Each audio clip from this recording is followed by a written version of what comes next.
آج میں صرف یہ بات عرض کرنا چاہوں گا کہ ہم جس کے بندے ہیں اس کو پہچاننے کے لیے کیا اس نے کچھ نشانیاں بھی رکھی ہیں؟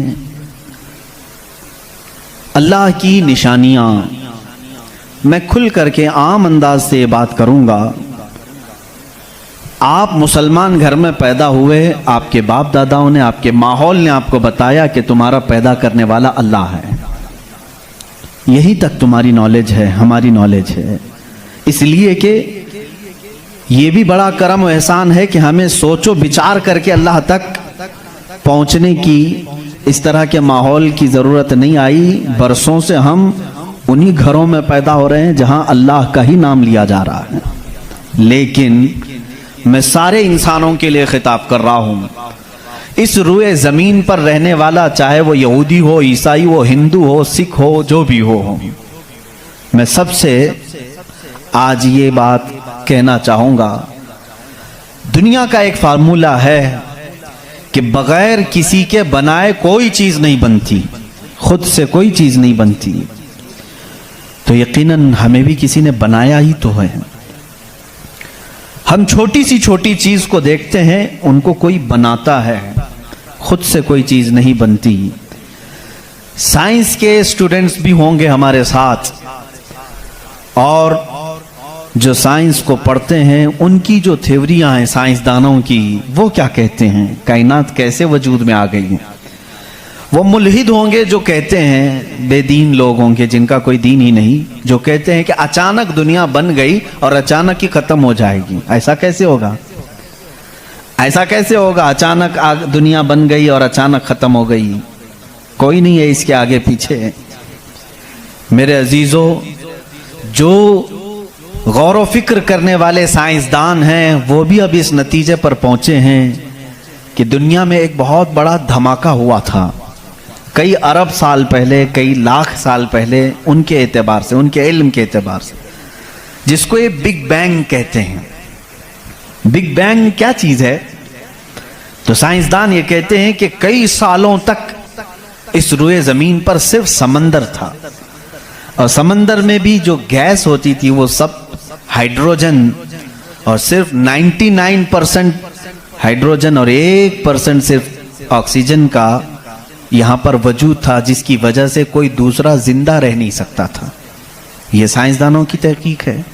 اس کے بعد پھر انہوں نے یہ کہا کہ ایک دھماکہ ہوا اور سمندر سے، پانی سے ہر چیز بنتی چلی گئی، پانی سے بنتی چلی گئی۔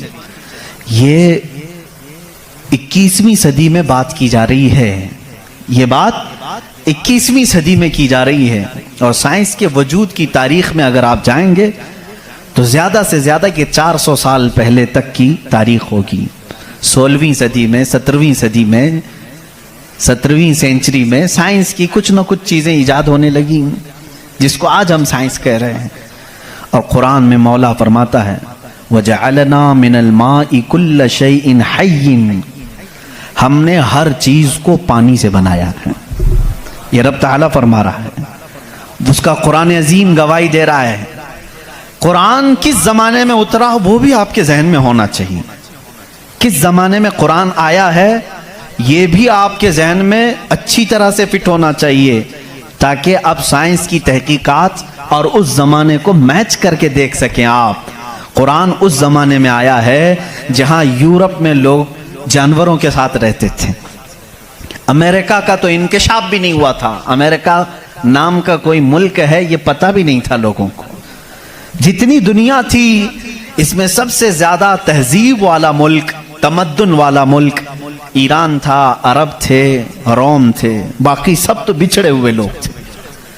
روم، ایران اور عرب کو اس زمانے میں تہذیب والا کہا جاتا تھا۔ ان کی تہذیب کا عالم یہ تھا کہ جب میرے آقا صلی اللہ تعالیٰ علیہ وسلم مدینہ طیبہ میں تشریف لائے، یہ بہت بڑے تہذیب والوں کی بات میں کر رہا ہوں، یعنی بہت نالج رکھنے والوں کی بات کر رہا ہوں۔ اتنا نالج تھا کہ جب میرے آقا مدینے میں تشریف لائے تو صرف 6 لوگوں کو لکھنا آتا تھا۔ یہ بڑے تمدن والے لوگ تھے، بڑے نالج والے لوگ تھے۔ اس زمانے کا علم یہاں تک پہنچا ہوا تھا میرے عزیزو باقی یورپ وغیرہ کا حال تو بہت ہی بدتر تھا، یہاں تک کہ آبادی کیسے بنائی جائے یہ سلیقہ اسلام نے بتایا ہے، روڈ تک بنانے کے طریقے، راستے کیسے بنتے ہیں یہ بھی کوئی علم نہیں تھا پہلے، لوگ ستارے دیکھتے تھے اور چلتے جاتے تھے۔ یا آج جو روڈ بنے ہوئے ہیں اس کی ایجاد ہی سیدنا عمر فاروق نے کی ہے رضی اللہ تعالیٰ عنہ، کہ عام ایک راستہ ہونا چاہیے، ہائی وے ہونا چاہیے، اس کو پکا بنانا چاہیے کہ لوگ اسی سے گزریں۔ آج آپ کو راستے اتنے بنے ہوئے ہیں اس لیے کوئی تارا نہیں دیکھتا، صرف سامنے دیکھتے ہیں، اب تارے دیکھیں گے تو پھر بڑا مسئلہ ہو جائے گا۔ اس زمانے میں تارے دیکھ کر کے چلتے تھے۔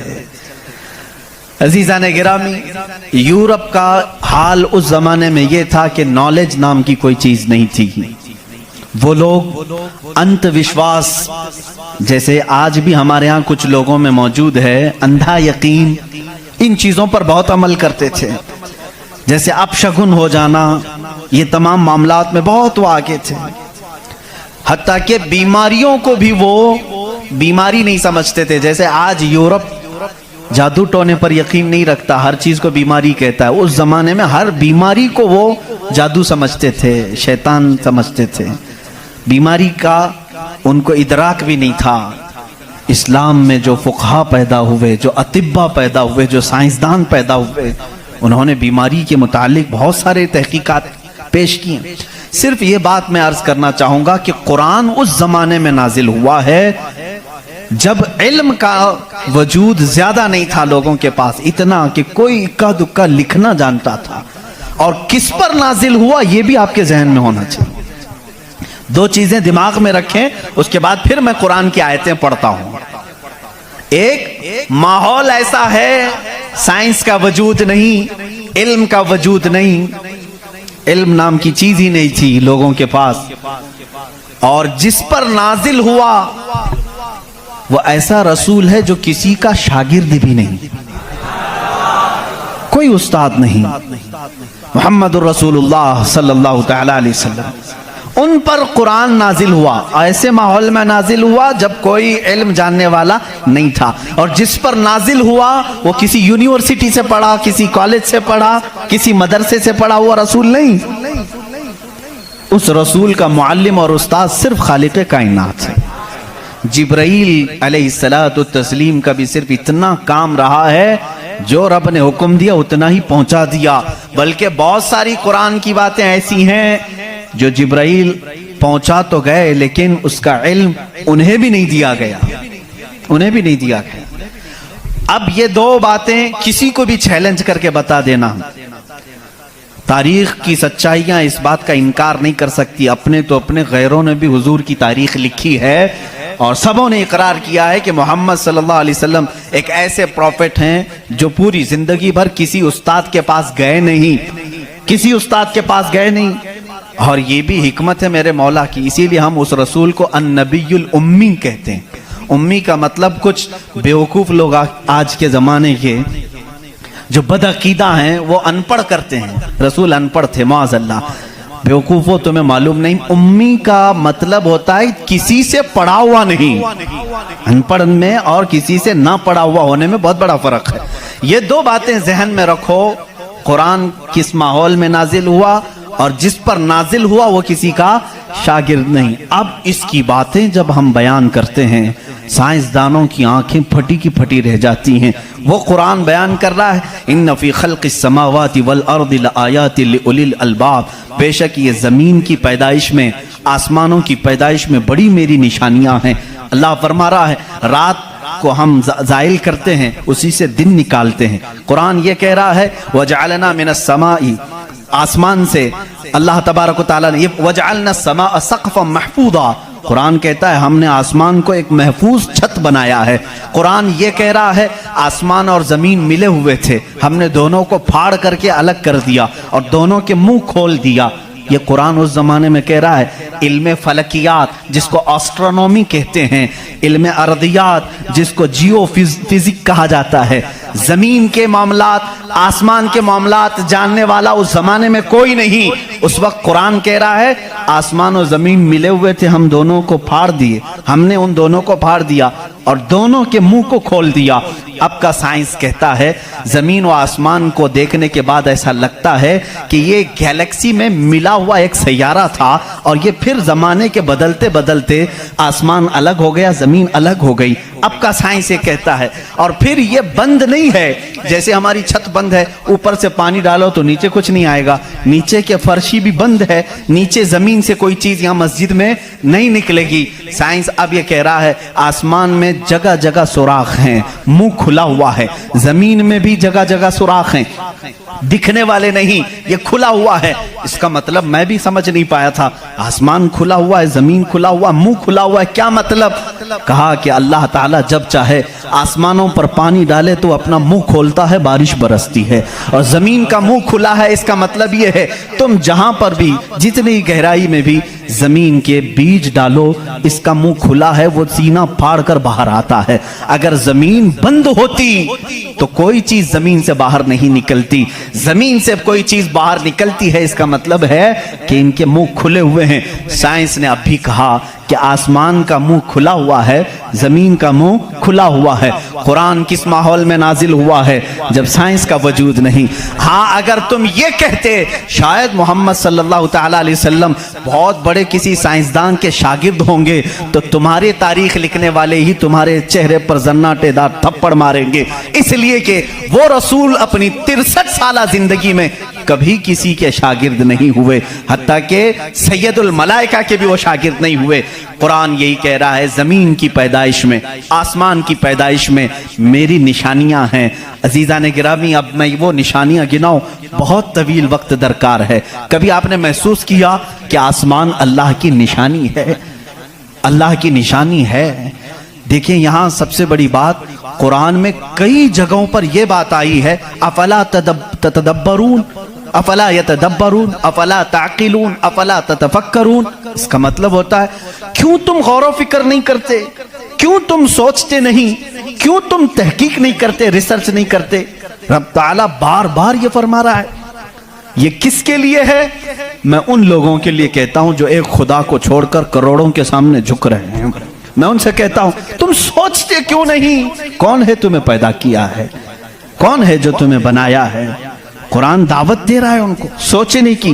میرا یقین یہ کہتا ہے جو بھی انسان اس کائنات میں ہے، اللہ نے اسے اتنی عقل ضرور عطا کی ہے کہ اگر وہ سوچنے پر آ جائے تو اپنے رب تک ضرور پہنچے گا۔ اگر وہ غور و فکر کرنے پر آ جائے تو جھوٹے خداؤں کو چھوڑ دے گا۔ ایک صحابی ہیں، حضور صلی اللہ تعالیٰ علیہ وسلم پر ایمان لانے کے بعد وہ کہتے ہیں حضور ایام جہالت میں ہمارے سے 2 ایسے معاملات ہوئے، ایک واقعہ یاد کرتا ہوں تو رونا آتا ہے، اور ایک واقعہ یاد کرتا ہوں تو ہنسی آتی ہے۔ جہالت میں ہم کچھ ایسے کام کرتے تھے اسلام لانے سے پہلے کہ ایک واقعہ ایسا ہے کہ ہم رو پڑتے ہیں یاد آتی ہے تو، اور ایک واقعہ ایسا ہے کہ وہ یاد آتی ہے تو ہنس پڑتے ہیں۔ حضور نے پوچھا وہ دونوں کیا ہیں؟ انہوں نے کہا جہالت میں جب ہمارے گھر بیٹی پیدا ہوتی تو ہم اس کا گلا مروڑ کر دفن کر دیتے تھے۔ ہم نے اپنے ہاتھوں سے کئی بچیوں کو دفن کیا، وہ جب بھی یاد آتا ہے تو رو پڑتے ہیں، رونا آتا ہے۔ ہنسی کس بات پر آتی ہے؟ وہ کہتے ہیں ہم جب سفر پر نکلتے تھے تو ہمارے جو خدا ہوتے تھے ان کو آٹے کا بنا لیتے تھے، ہم ویسے تو مٹی کا بناتے ہیں اور پھر پانی میں ڈبوتے ہیں۔ ان کی ذریت آج بھی موجود ہے۔ عرب والوں میں اگر میں بیان کروں کہ ہاتھوں سے خدا بنائے جاتے ہیں تو انہیں یقین نہیں آتا، ہندوستان والوں کو بہت جلدی یقین آئے گا۔ تو وہ صحابی کہتے ہیں ہم آٹے کے بناتے تھے، ان کے جو خدا ہوتے تھے وہ آٹے کے بناتے تھے، کیونکہ مٹی کا پتھر کا اٹھا کر لے کر جانے میں بوجھل ہوتا تھا، وزن ہوتا تھا، اتنے بڑے خدا کو کہاں لے کر کے گھومتے رہے۔ وہ صحابی کہتے ہیں ہم آٹے کا بنا کر لے جاتے۔ پھر ہنسی کس بات پر آتی ہے؟ کہتے ہیں اگر سفر میں زیادہ بھوک لگتی کبھی اس کا ہاتھ توڑ کے کھا لیتے تھے، کبھی اس کا پیٹ کاٹ کے کھا لیتے تھے، کیونکہ آٹے ہی کا تھا۔ آج بھی لوگ کرتے ہیں، شکر کا بناتے ہیں۔ بہرحال تو وہ صحابی کہتے ہیں مجھے ایام جہالت کی یہ باتیں یاد آتی ہیں تو میں ہنس پڑتا ہوں۔ خیر میں اور تفصیل میں نہیں جاؤں گا۔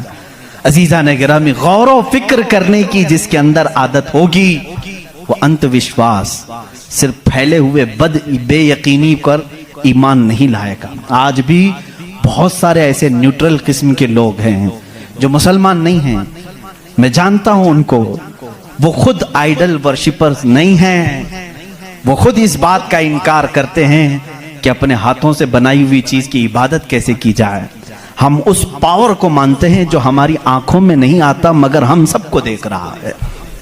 ایسے لوگ بھی ہیں۔ ہاں، اگر کوئی اس طرح کا موحد ہے، وہ اللہ کی وحدانیت کو تسلیم کرتا ہے، تو اس کے ہدایت کی بھی امید ہے۔ میں یہ کہہ رہا تھا، آسمانوں اور زمینوں میں اللہ نے فرمایا میری نشانیاں ہیں۔ غور و فکر کرنا چاہیے، نشانی کیسے؟ پوری دنیا کے بہت ترقی یافتہ سائنس سے میرا یہ چیلنج ہے، میری یہ بات کا یہ چیلنج ہے، بہت تم نے ترقی کی، لیکن ایک ایسی چھت بنا کر کے دکھاؤ جس کا کوئی پلر نہ ہو، ہوا میں چھت قائم کر کے دکھاؤ، اور وہ بھی اتنی موٹی ہونی چاہیے، اتنی موٹی کہ جس کے بارے میں حضور اکرم صلی اللہ علیہ وسلم نے فرمایا کہ اس کی موٹائی 500 سال اگر کوئی گھوڑا دوڑے تو طے نہ ہو پائے، وہ آسمان کی موٹائی۔ میں اتنی موٹائی کی بات نہیں کرتا ہوں، 1 کلومیٹر چوڑی ہی کوئی بنا کر کے دکھا دیں، سائنس ہمارا بہت ترقی کر چکا ہے، نہیں بنا سکو گی، لیکن کائنات کی اس پوری زمین پر اللہ رب العزت نے ایک چھت ہمارے سروں پر رکھی ہے، اور سب کو معلوم ہے وہ چھت کیسی ہے، بغیر پلر والی۔ کہیں اس کو ستون دیکھا آپ نے؟ اللہ الذی رفع السماوات بغیر عمد ترونها، قرآن کہتا ہے وہ اللہ ہی ہے جس نے بغیر ستون کے آسمانوں کو بنایا، اور تم بھی اس کو دیکھ رہے ہو۔ قرآن چیلنج کر رہا ہے، تم بھی اسے دیکھ رہے ہو۔ اور حیرت کی بات یہ ہے، ہمارے پلر والی چھت کے بارے میں تو یقین ہوگا اب یہ گرے گی نہیں، لیکن اگر یہ تڑکنے لگے، کہیں سے آوازیں آنے لگے، ہم بھاگ کر کے کون سی چھت کے نیچے جاتے ہیں؟ پلر والی چھت سے ہم کو خوف لگتا ہے آج کل گر نہ جائے، اور پناہ لینے کے لیے اس چھت کے نیچے جاتے ہیں جس کا کوئی پلر ہی نہیں۔ اللہ کی نشانیاں ہیں اس میں۔ اللہ رب العزت فرماتا ہے تم دیکھ رہے ہو ان آسمانوں کو ہم نے کیسے قائم کیا ہے۔ اب اس کی تحقیقات جو آسٹرونومی پڑھے ہوئے ہیں وہ جانتے ہوں گے، علم فلکیات اس کو کہتے ہیں، آسمانوں کا علم، یہ بھی ابھی سب کو پورا حاصل نہیں ہو سکا۔ جو ہماری نظروں میں نظر آ رہا ہے یہ تو دھواں ہے، بادل ہے، آسمان تک پہنچنے کے لیے پتہ نہیں کتنا سفر، اور اس میں اللہ رب العزت نے ستاروں کے ایک ایسے جھرمٹ کو رکھا ہے۔ آسمان کتنا چوڑا ہے، کتنا لمبا ہے، گیس کر سکتے ہیں ہم؟ کبھی گیس کریں گے آپ؟ میں صرف ایک حساب بتاتا ہوں۔ اس آسمان میں اللہ تعالیٰ فرماتا ہے کلن فی فلک یسبحون، سورج، چاند، جتنے بھی گیلیکسی کے سٹارز ہیں، تارے ہیں، یہ سب آسمان میں تیر رہے ہیں۔ اللہ فرما رہا ہے سورہ یاسین کی آیت ہے، یہ سب آسمان میں تیر رہے ہیں، لٹک رہے ہیں۔ اچھا، جس پر لٹک رہے ہیں ظاہر سی بات ہے وہ بڑا ہونا چاہیے۔ اب وہ کتنا بڑا ہوگا؟ وہ چھت کی چادر کتنی بڑی جس پہ سورج بھی لٹک رہا ہے، چاند بھی لٹک رہا ہے۔ ہم نے سائز پوچھا سائنسدانوں سے، سائز پوچھا کہ یہ کتنے بڑے بڑے ہیں جو آسمان میں لٹک رہے ہیں، تو انہوں نے کہا سب سے قریب جو ہمارا ستارہ ہے، سیارہ ہے، زمین سے جو سب سے قریب سیارہ ہے وہ چاند ہے۔ اور سورج کا کیا حال ہے؟ کہا سورج زمین سے 13 لاکھ گنا بڑا ہے، 13 لاکھ گنا بڑا۔ اب یہاں ہماری عقلیں ششدر ہو جاتی ہیں، کسی کے پاس کیلکولیٹر بھی نہیں، کتنا حساب کرے؟ 13 لاکھ گنا بڑا زمین سے، ہمارے تصور میں نہیں آتا۔ وہ کہاں لٹک رہا ہے؟ آسمان میں۔ چاند اس سے 50 گنا بڑا ہے زمین سے، وہ کہاں ہے؟ آسمان میں۔ اچھا، اتنا ہی نہیں، یہ گیلیکسی کے اندر سورج سے 50 گنا بڑے اتنے سیارے ہیں کہ جن میں سے صرف ابھی 40% کا دریافت کی جا چکی ہے، باقی 60% ابھی تک سائنسدانوں کو پتہ ہی نہیں۔ سورج سے 50 گنا بڑے سیارے اور موجود ہیں۔ پوچھا یہ سب کہاں ہے؟ یہ بھی آسمان میں ہیں۔ اسی لیے میرے مولا نے فرمایا بے شک آسمانوں کی پیدائش میں اس کی بڑی نشانیاں ہیں۔ اب میرے عزیزو آؤ